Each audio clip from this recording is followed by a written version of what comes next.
Okay, picture this. You're staring at an absolute mountain of unread emails. And meanwhile, your actual needle-moving work is just piling up. If you've ever felt like you're working incredibly hard but somehow going absolutely nowhere, or if you're just totally drained from navigating tricky office politics, well, you are in exactly the right place. Welcome to this explainer. Today we're diving into a real masterclass in professional productivity and interpersonal dynamics, pulled straight from the core principles of methods of work. We're going to unpack a highly structured, super practical methodology designed to help you completely master your daily tasks and objectively navigate your workplace. We'll break down exactly how top performers frame their goals, how they categorize their time, and crucially, how they handle the people around them. Let's get right into it. In the chaos of modern work, the endless emails, the sudden meetings, the constantly shifting deadlines, it is so incredibly easy to just put your head down and march forward. But honestly, marching without a compass? That just means you're walking in circles. You're burning a ton of energy without actually making any real progress. Think of the methodology we're exploring today as your very own golden compass. It's designed to give you a true north, making absolutely sure that every single ounce of effort you put in is actually taking you closer to your ultimate professional destination. So, here's our roadmap for today. First up, grasping the big picture. Then we'll look at the ABC task method. And finally, we'll dive into the workplace dynamics matrix. All right, part one, grasping the big picture. We have to frame our work first. You know how tempting it is to just jump straight into the granular details of a new project? Well, the source material emphasizes that doing that is a guaranteed recipe for losing your way. You really have to understand the scope of the landscape before you take your first step.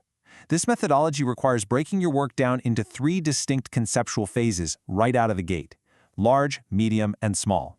To really make this click, let's use a running example. Imagine you're tasked with launching a massive new product. Step 1 is the large concept. This is your overall goal, the ultimate why.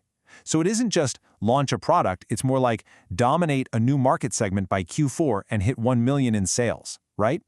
Once that grand outcome is locked in, you move to step 2, the medium concept. These are your strategic phases. For our launch, this means finalizing target demographics, executing a summer marketing blitz, that kind of thing. And then finally, you get to step 3, the small concept. This is the tactical execution, the literal daily to-do list, drafting an email to the design team this afternoon or booking the venue. By setting up this explicit chain, your daily, small concept tasks are always tethered to your large concept vision. You literally never lose the forest for the trees. Moving right along to part 2, the ABC task method. Time to ruthlessly prioritize. Now that we've got our macro-level alignment sorted, let's zoom in on the daily trenches of your work. We need to figure out how to prioritize your single most precious resource, your time. This classification system forces us to be brutally honest about what we actually do all day by dividing tasks into 3 rigid ranks. A-rank work, that's your essential, productive work, the deep work. In our product launch example, this is writing the core marketing copy. Your action here is to ruthlessly prioritize this, period. Then we have B-rank. These are auxiliary tasks, routine emails, basic admin stuff, scheduling. They're necessary, sure, but they don't directly move the needle. The action here? Delegate them if you can, or tightly minimize the time you spend on them. And finally, C-rank. These are the completely wasteful tasks. Doom-scrolling industry news, gossiping about the caterer for the launch party, or sitting through an hour-long status meeting that absolutely 100% could have been a 2-sentence email. The action? Eliminate them entirely. They are literal time thieves. Look, we all like to think we spend our days crushing it in that highly productive A-rank zone, but the reality is usually a bit different, isn't it? Take a second to just honestly reflect on this. How much of your day is being stolen by C-rank work? Or, and this is even more insidious, how often do you use B-rank auxiliary tasks to completely procrastinate on doing the hard A-rank work? Doing easy, busy work just to feel productive is a massive psychological trap we all fall into.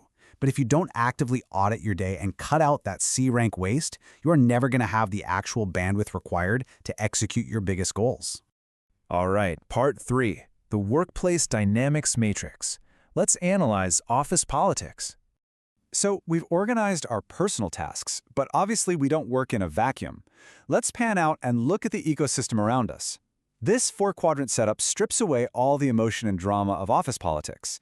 It maps out your colleagues based on 2 purely objective axes: competence and title. We basically have 4 distinct types of people here. The low-title, low-competence folks are usually the new hires or interns. They aren't bad, they just need some guidance. The high-title, high-competence individuals? Those are your ideal leaders, your dream mentors. But the real danger zones and the hidden opportunities, those lie in the mixed quadrants. A high-title, low-competence person is often the single biggest bottleneck in an organization. I mean, we've all experienced the silent frustration of dealing with a VP who insists on approving every single asset but doesn't actually understand the software being used, right? They have power, but lack the skills to use it efficiently. Conversely, the low-title, high-competence person is the hidden gem. This is your unsung hero, the rising star who is actually doing all the heavy lifting behind the scenes, while someone else probably takes the credit. So once you've mapped out your office on that matrix, you can actually develop highly actionable countermeasures. First off, objectively identifying where your colleagues sit stops you from taking their behavior personally. They're just operating from the reality of their quadrant. So don't get angry, get tactical. For those high-title, low-competence bottlenecks, you need specific strategies for managing upward. This usually means over-communicating to make them feel secure, and giving them really clear, binary A or B choices rather than open-ended questions that are just going to paralyze them. And for those low-title, high-competence peers, recognize them, empower them, and build strong alliances. Because let's face it, they are the actual engines driving your team forward.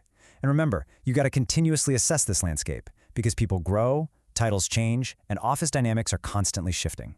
We've spent this explainer looking outward, at our big picture goals, our daily task lists, and the colleagues surrounding us. But I want to leave you with this final, absolutely vital question. Where do you honestly place yourself in this four-quadrant matrix? Are your skills truly keeping pace with your title? Are you actually doing the A-rank deep work required to move yourself into that high-competence sphere? Because true navigation, it starts with knowing exactly where you are standing right now. Thank you so much for joining me for this explainer, and I really hope you take these tools and start charting a clearer, way more productive path forward in your work.